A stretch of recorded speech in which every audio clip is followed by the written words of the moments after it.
Former White House press secretary, my friend, and author of Speaking for Myself, Faith, Freedom, and the Fight of Our Lives Inside the Trump White House. Welcome, Sarah Huckabee Sanders. Well, welcome to the show. It's great to see you. It's great to be with you. I wish I was with you in person, but I'll take virtual just the same. Yeah, it's kind of weird. If you would have guessed that you and I would be doing an interview like this, you writing a book, me in this chair, 3 or 4 years ago, I would have told you were crazy. But then again, the last 3 or 4 years have been a little bit of crazy. I love the book so far. It takes me down memory lane. I think I may need a little bit of therapy after reading it. I'd kind of gotten over my time.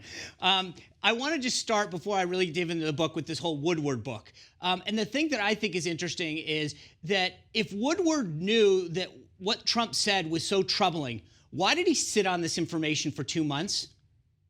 I think that's a great question, and I think every reporter in the country should be asking that. If he really thought that there was danger to American lives, he should have said something. He clearly didn't. He saved it because he thought it would be good fodder for the talk show circuit, and he could make an extra couple dollars selling more books by waiting. And I think that tells you everything you need to know about this book. It is meant to paint the president in the worst light possible, and that's not surprising coming from Bob Woodward. That's what his books usually look like. Sarah, you and I both know that you don't tell the president what to do. He does his own. He picks up the phone and calls people when he wants. Mark Meadows commented that the president had called Woodward 18 times. What people don't think I know is that he doesn't necessarily run calls through the press office. He picks up the phone, he calls who he wants to, when he wants to. But my question for you is, if you had known that he was going to talk to him, what would you have advised him to do?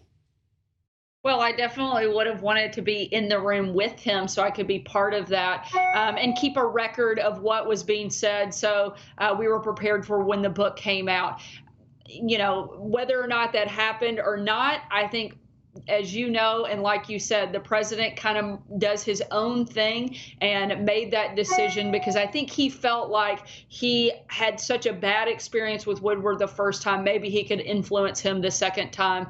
One of the things I do love about the president, even though it made our job a lot harder as his press secretaries, is that he is so accessible. He is willing to talk to reporters directly. He's willing to take hard questions every single day. Whether it's on the phone, whether it's through interviews, or whether it's in the Oval Office with the entire pool there. I think it's one of the reasons that people like this president. He isn't business as usual. He's not a scripted robot, and he's not afraid to take tough questions. Yeah, and I think, to your point, after the first Woodward book, he wanted to make sure that his voice got through. Sarah, one of the things you talk about in the book that, again, brought me back to memory lane or a little bit of therapy was the anonymous sources that we had to deal with in many of the stories. And it was interesting because this week we saw this Atlantic piece come out where it talked about the president of the United States speaking in rather derogatory terms to people who had died in war, calling them losers and suckers. You and I have both been around him. That's not language I ever heard. I don't think it's you ever heard. But the thing that I think is interesting is you and 20 other people have come out on the record in saying it's not true, and yet Jeffrey Goldberg, who wrote the story, hasn't had one person on the record saying it happened. Exactly. And yet, who do they cover? They cover the anonymous source, the coward who won't put their name on the record. I was there that day. I was part of those conversations. I know that those comments were not said by the president. Sean, you yourself have served in the military and continue to do so. And I think that you can speak with credibility in a way that very few can, having worked alongside the president and being a member of the military. That's not the way that this president feels about the men and women who have served. He has a great deal of respect for them. I witnessed that certainly day after day in the 2.5 years I was there, and I'm sure that you had the same experience in your interaction with the president too. I mean, I can't think of anything. It's the opposite of that. So let me talk to you a little bit about COVID right now. Dr. FAUCI came out talking about the president, this is in relation to the Woodward book, and made it very clear that what the president was doing at the time was right. Let me play a little sound for you. In my discussions and the discussions of other task force members with the president, we're talking about the reality of what was going on. And then when we would get up in front of the press conferences, which were very, very common after our discussions with the president, he really didn't say anything different than we discussed when we were with him. Now, Sarah, the media, everybody's got to do what Dr. Fauci says. He's the expert. Here he is saying it again, and the press ignores what Fauci says because it doesn't go along with what the president's saying, and it's negative. The narrative of the Woodward book is negative against him. Yeah, it's shocking to me, the hypocrisy. They have made Dr. Fauci the gospel on all things COVID related until the moment that he defends the president and says he did the right thing, he was listening to our advice, and now all of a sudden we don't hear them saying Dr. Fauci's name a lot today, and I find that hypocrisy at its worst. Unfortunately, I'm not too surprised by it. I doubt you are either. In the book, you write a lot about briefings, your first briefing, your second briefing. If you looked back on it now, would you change anything about how the briefings are structured or how often you did them? I always think that it's a good idea for the American people to get to see either the president or other administration officials answer questions. One of the things that I know we both experienced is that it became less about information that we could provide and more about reporters becoming stars, becoming the story instead of reporting the story. I wish that there was a way to bring that down. I think it has helped in some ways during the last several months and the last couple of months during the briefings, where you don't have as many people in the room. I hate to say that the smaller crowd has allowed for a more, real discussion. But at the same time, you're not screaming over each other. You don't have that intensity that you did when both you and I were there. And I think that's helped in some ways. You certainly want to be careful you're not limiting journalists, but you are helping control the conversation so that you can have a true back and forth and maybe get some real information out there that was very hard to do during both of our tenures. Yeah, it's amazing. I think you're absolutely right. There's no jumping over each other and screaming because they all get called on now. When you look back right now, do you think that reporters who you knew before were a lot different than they were in the briefing room than they were in person? Absolutely. There were people who would act so nasty and mean in the briefing room, and then 20 minutes later want to sit down and chit chat about, what you were doing that weekend and favorite restaurants.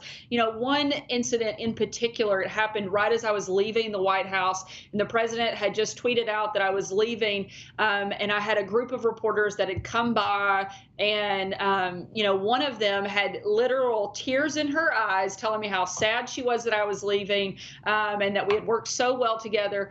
And then the next morning I'm watching cable news, and there she is talking about how, well, it was a matter of time. It was time for her to go. It's for the best. And I'm like, wait a minute, you were literally crying in my office yesterday about how sad you were I was leaving, and today you're on TV saying, I'd lost all credibility and it was time for me to go. It was just a constant back and forth of who they really are and who they want to be on TV. I think I know who you're talking about, but I'll let you say it if you ever want to. I want to ask you if you'll please stick around. When we come back, I want to clear up a huge controversy with you, though. Stay tuned.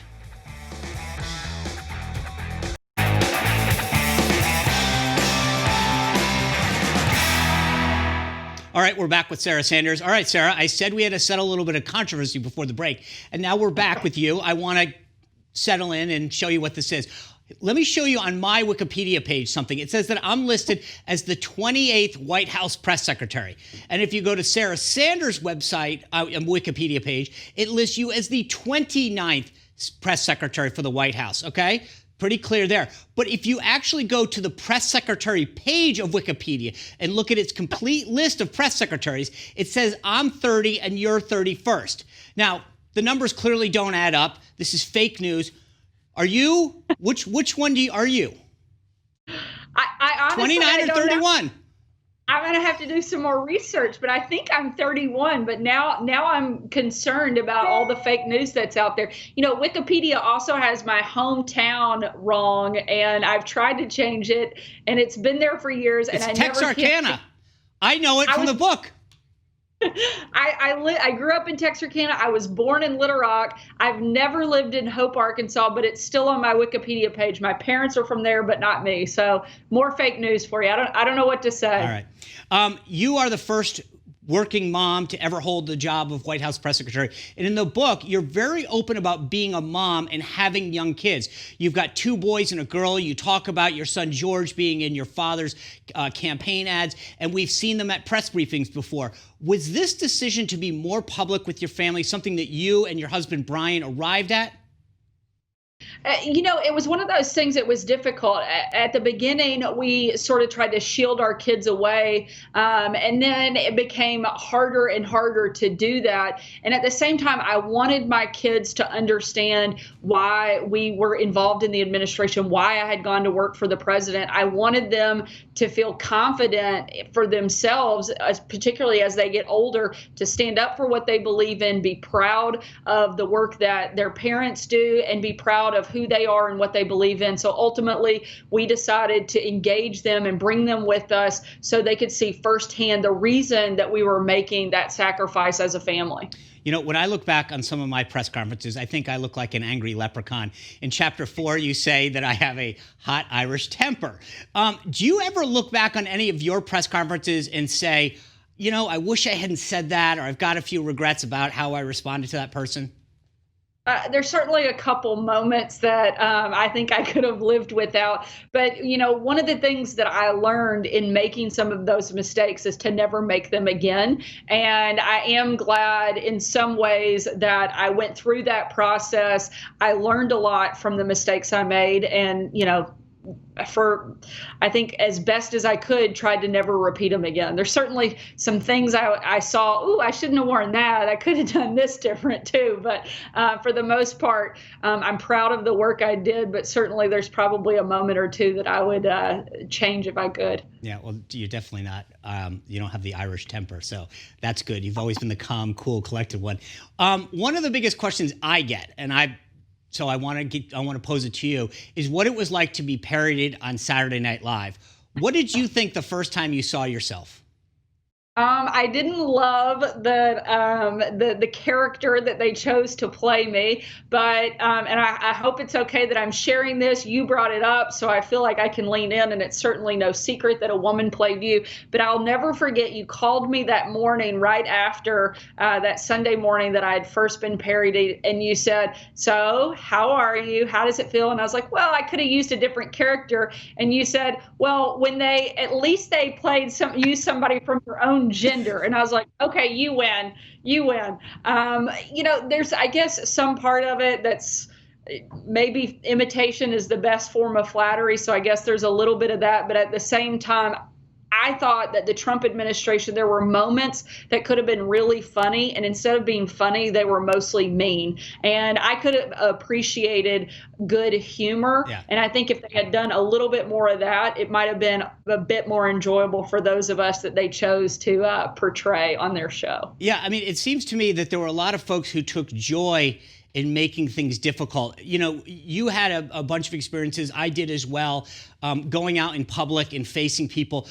What was it like for you when they attacked you as a person or your character? I certainly have no problem defending my beliefs, defending my political ideology.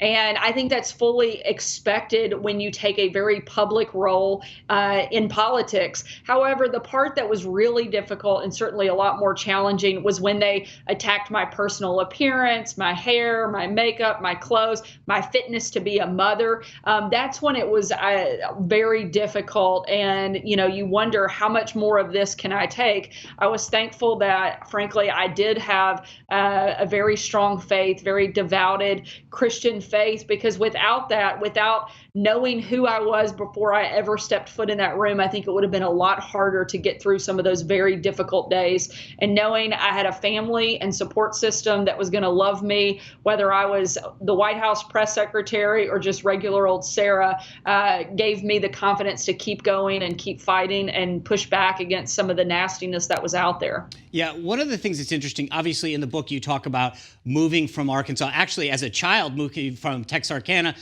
when your father became governor to Little Rock, and then obviously you and your family packing up everything and moving to Northern Virginia. But what I think is interesting is, do you now have people that were friends of yours in Washington or reporters that you no longer speak to because of the relationship that existed in the White House? Unfortunately, I do. And some of them aren't even friends from Washington. Some of them are friends from growing up. My husband has had a number of his friends that, just because of my association and my work in the Trump White House, they no longer wanted to continue that friendship. My own personal story, I had friends that worked in the Obama administration. I didn't vote for Obama. I didn't support a lot of his policies, but I was proud and happy for them for having that success. And I wish that liberals could feel the same way about conservatives. But I've learned too many times that if you don't agree with them, then they don't really want that much to do with you. They're all for tolerance as long as it matches what their thinking is. Exactly. Sarah, congratulations on the book. It's absolutely great to see you. I wish you all the best. And as a reminder, Sarah's new book, Speaking for Myself, Faith, Freedom, and the Fight of Our Lives Inside the Trump White House. It's out now. Order it on Amazon or anywhere you buy your books. You just watched Newsmax TV, America's fastest growing cable news channel, now in more than 70 million homes. You can get Newsmax TV on your cable system or check your cable guide. And if your system doesn't carry Newsmax, call them. Tell them you want Newsmax TV, because we're real news for real people.